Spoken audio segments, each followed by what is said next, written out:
Nanawagan po si Bongbong Marcos. Humihingi po ng tulong sa media, mga kababayan. Aniya, sobra na daw po ang mga fake news na lumalabas sa social media laban sa kanya at malamang baka laban din po sa kanyang administrasyon, mga kababayan.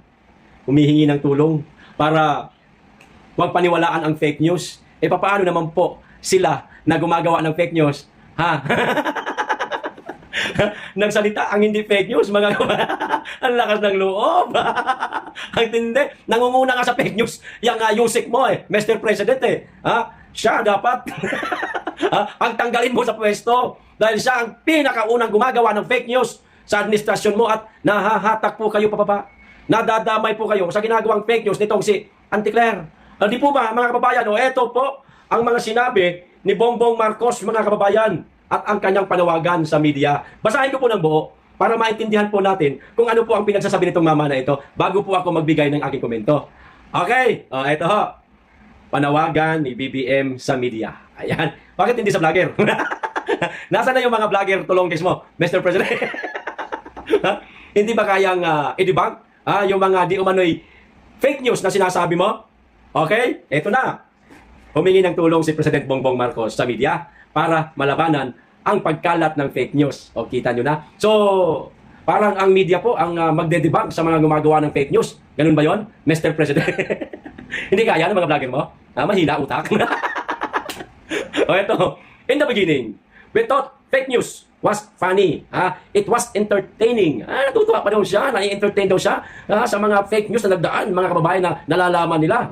But now, it's become damaging. Nakakapanira na daw po ito. And that something that we have to be concerned about. Pahayag ng Pangulo sa kanyang kanumpati sa year-end fellowship ng Malacanang Press Corp ngayong Huwebes, Desyembre 4, mga kababayan. Ito pa, ayon kay PBBM. Kailangan ng gobyerno ng tulong mula sa media para maipaliwanag na dapat maging mapanuri ang publiko sa kanilang binabasa o pinaniniwalaan. Okay, fake news has taken too much of the space. We need your help. Media, tulungan niyo daw si Bongbong Marcos. Kayo na daw media ang mag-debunk doon sa mga sinabi ni Jaime Marcos na siya ay durugista. O kaya nyo ba, mga media? Paano i-debunk ng media? Baka yung media ka naniniwala din, bangag po kayo, Mr. President. Nakakatawa itong mama na to. Okay, usapang fake news ka mo, di ba? Nababahala na daw siya dahil sa kumakalat na fake news, kaya siya humihingi ng tulong sa media. Ngayon, pag-usapan natin itong tungkol sa media, sa fake news, Mr. President. Okay? Kani-kanina lang po, nagpunta ho kayo sa Davao City, Bocana Bridge. Ayan, karugtong yan ng Coastal Road, Mr. President. Meron po kayong video. Kuha po ng isang mainstream media. Kayo ho mismo ang nagsasalita. Oo, wala kayong sinabi na sa administrasyon nyo, ito ginawa. O ikaw mismo ang nagpagawa noong Bocana Bridge. Okay, wala ka sinabing ganun. Pero, ang sinabi po ninyo, Mr. President, naaprubahan ang Bocana Bridge 2022. Okay? Administrasyon nyo na yan. At sinimulan ang proyekto taong 2023. Siyempre, administrasyon nyo na rin po yan, Mr. President. Pero, ayon po sa mga nasaliksik po namin, naghahanap kami ng mga resibo Nariyan po sa isang video sa baba kung gusto po ninyo panoorin. Mga kababayan, wag na lang si Bongbong Marcos, hindi niya naman panonoorin yan No, ang sabi niya, ang sabi doon sa nakita natin, original na plano ng Vice Presidente ang Bocana Bridge.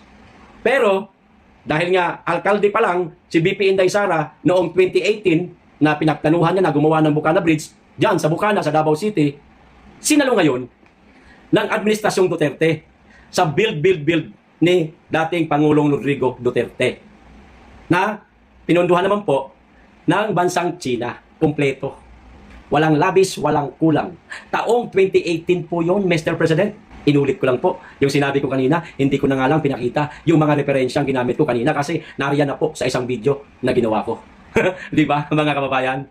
O sino ngayon ang fake news, Mr. President? Taong 2018 po, in-announce ni BP Inday Sara na gagawa siya ng Bukana Bridge dyan sa Bukana, Davao City. Pero ginawa po ito ng build ni Tatay Digong 2018 din. Taon kung kailan in-announce ni BP Inday Sara, doon din po ginawa ng Administrasyong Duterte. Bakit niyo po sinasabi, Mr. President, na 2022 na-aprobahan ang proyekto at 2023 na simulang trabahuhin, ngayon 2025 na, natapos na at kayo ang pumunta? Kaya ba ang lakas ng loob mo na pumunta sa Bukana Bridge? At ikaw mismo ang dumalo sa inaugurasyon, Mr. President, imbis na ang acting mayor ng Davao City. Dahil pondo po yan mula po sa bansang China. Di ba, Mr. President? Sino ngayon ang fake news? Sige nga. Nako, madadali ho kayo sa paghingi ho ninyo ng tawad. Tulong pala, sorry, sa mga media. Mr. President, mapapahiya ho kayo at higit sa lahat, aantabayanan na po ng ating mga kababayan ang bawat lumalabas sa mga bibig mo.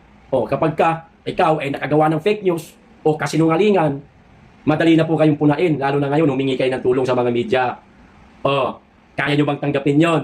Nasabihan kayong sinungaling. Tulad na lang na sinabi mo doon sa interview, sa Bukana Bridge. Paano nyo po yan na didepensahan? Kayo po ang lumalabas na fake news, Mr. President. Hindi ho ba kayo mahihiya? Na ang sinabi nyo sa mga media ay hindi totoo. Imposible namang hindi alam ng mga media ang history ng Bukana Bridge na yan. Siguradong bago pa nila naitanong sa'yo, baka nakapagsaliksik na itong mga media na ito. Kaso, maliho ang mga sinabi ninyo sa isang interview, maaaring pagtalikod nyo po, pinagtawanan kayo ng mga media.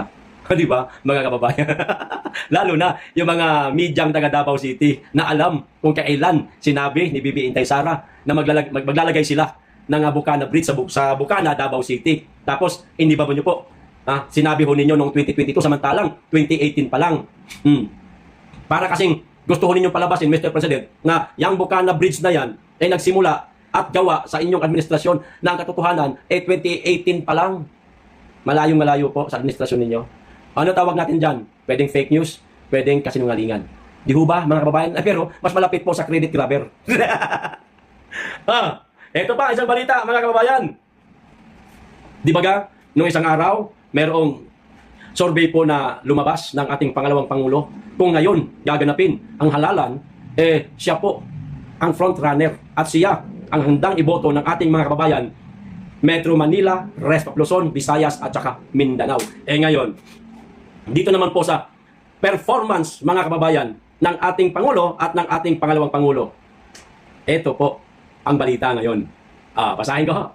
BP Sara, naungasan performance ni PBBM. Ayon po ito sa WR numero, mga kababayan. Basahin po natin ang buo. Ayan, naungasan ni Vice President Sara Duterte ang performance ng kasalukuyang pamumuno ni Pangulong Ferdinand Bongbong Marcos Jr. ayon sa WR numero. Ayan, batay sa resulta ng performance assessment ng nasabing public opinion research firm, lumalabas na doble ang taas ng Vice Presidente kumpara sa Presidente. Doble ang taas ng Vice Presidente kontra sa Presidente. Eto, pumalo sa 43% ang nagsasabing nahusayan sila sa liderato ni Vice President Sara.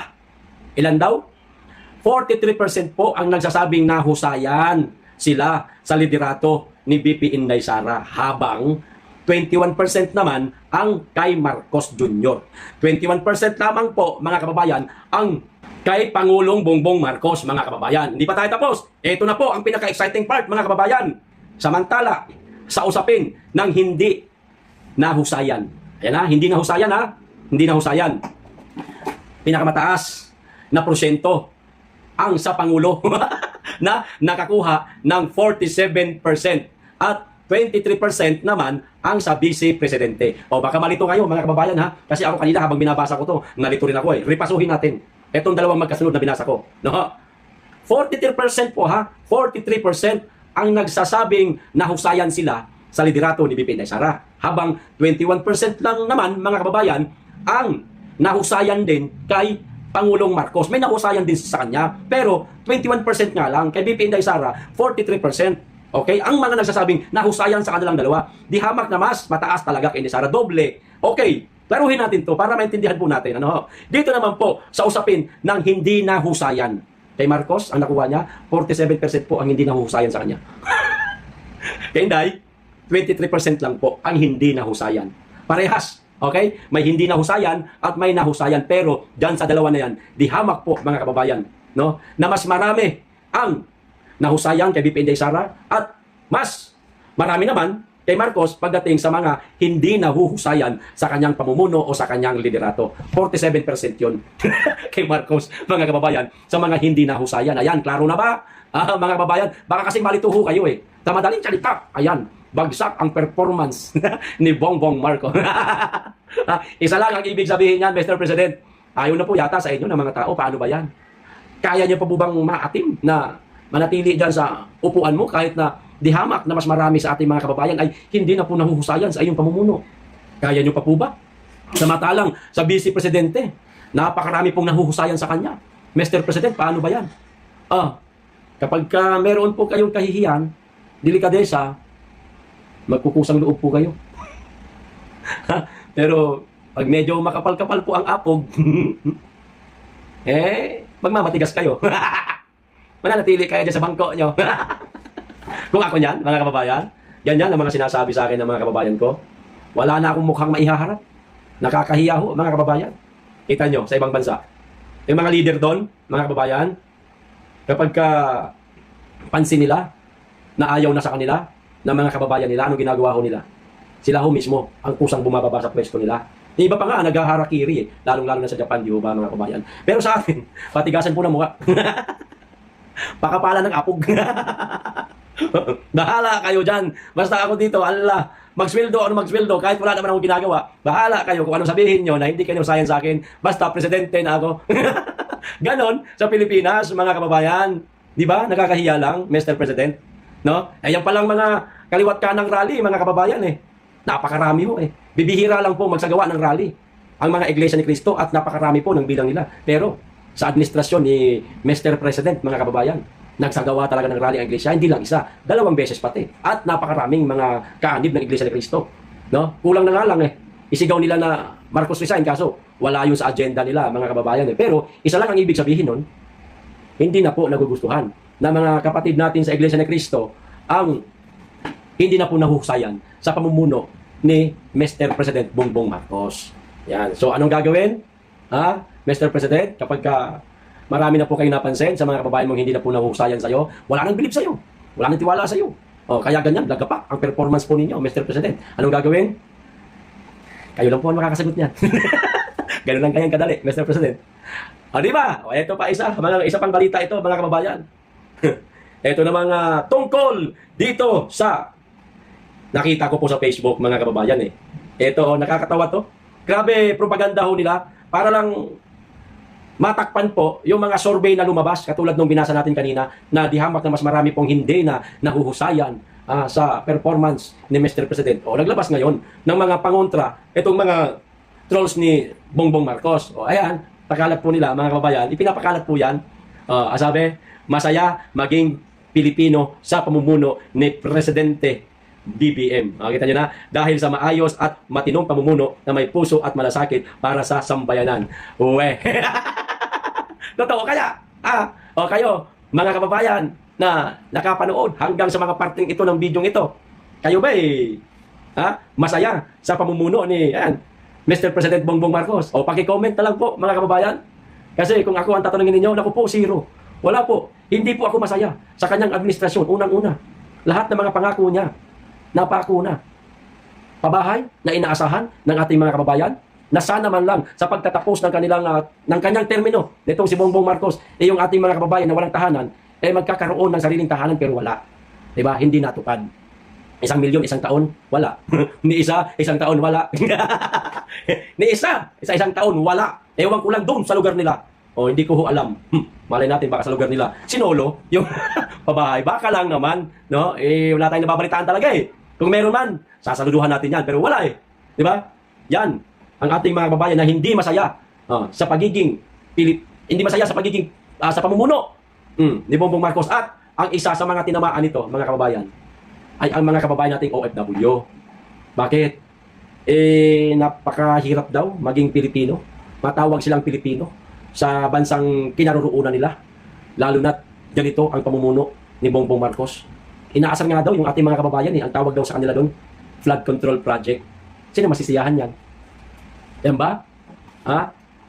Magiging masaya ang ating mga kababayan, lalong-lalo na ang mga OFW. Kaya nga lalong inaalipusta yung ating mga kababayang OFW. Di ba, mga kababayan, kasi sa napakalalang korupsyon na nangyayari ngayon sa ating bansa. Ito pa isa, mga kababayan. Galing to kay Maharlika. Na ano lang ako na tawag nito. Nasyak lang kasi ako rito, mga kababayan. Ito, di ko alam kung gaano to katotoo. Di hamak naman po na mas matanda sa akin si Maharlika. Di po ba? Ito, babasahin ko po, mga kababayan. Ito ba yung una? Sandali, silipin natin kung alin yung una. Ang ingay naman nun. Ito, trivia pala. Ito palang trivia. Ito, sensya na, humingay. Nagtawanan ako ni Dabawin nyo. Ito, trivia. Sabi ni Maharlika. Sino yung PBA basketball player na inimbita ni Bangag sa Malacanang noon panahon ni Senyor, ibig sabihin Senyor Marcos, para mag-coke sila ng bottomless. Sa mga mas matatanda pa sa amin, mga pwede nang ituring na lolo at lola, baka alam nyo po yung tungkol ho dito, kasi ako hindi ko po talaga alam to Nagbabasa lang po ako. Nakita ko lang po ito sa post ni Maharlika. Ito pa isa. Karugtong, dalawa kasi yan, mga kababayan ito pa. Nako, gaano kaya katotoo ito? Imagine, bata pa lang si Bangag. Pinapalakol na ang buli niya kay, pinapalakol na ang buli niya ng basketball player. Ano ibig sabihin nito ni Maharlika? Mga kababayan, ako naintindihan ko naman. Pero ang ibig kong sabihin, kaya ako tinatanong sa inyo kung ano ang ibig sabihin nito ni Maharlika, ano ba talaga ang kasarian nitong si Junior? Mga kababayan, bakit may ganire na mga trivia at mga pasabog si Maharlika? Sa mga nanonood po kay Maharlika at sa mga nakakaalam sa issue na to, paki-comment para malaman ko, wala talaga akong idea sa ganyan, mga kababayan Gaano man ito katotoo? Kung totoo man ito, syempre magugulat po tayo. Kung hindi naman, walang dapat ikagulat, no, mga kababayan. Pero, isa lang po ang masasabi ko, mga kababayan, no, dito kay Maharlika, sana meron din siyang ilabas na mga ebidensya. Ayan. Katulad nung inilabas niya yung pulboronic video. Ayan, no? Para mas maging kapanipaniwala at wag yung puro kwento lang. Di ho ba, mga kababayan? So, binibining Maharlika, tropa tayo, walang problema dyan. Parehas tayo na ipinaglalaban. Kung totoo to, ilabas niyo po ang ebidensya. Sa bagay, wala namang problema, mga kababayan, kung ganito talaga ang kasarian ng isang tao, karapatan niya po yan. No? Kanya yan Yan ang kasiyahan niya Diyan siya magiging masaya Hayaan natin siya. Pero, yun nga lang, mga kababayan, dahil nga in-expose, meron mga nag-i-expose, merong mga nagsasabing ganito daw, ay nakakahiya po yun. Di po ba?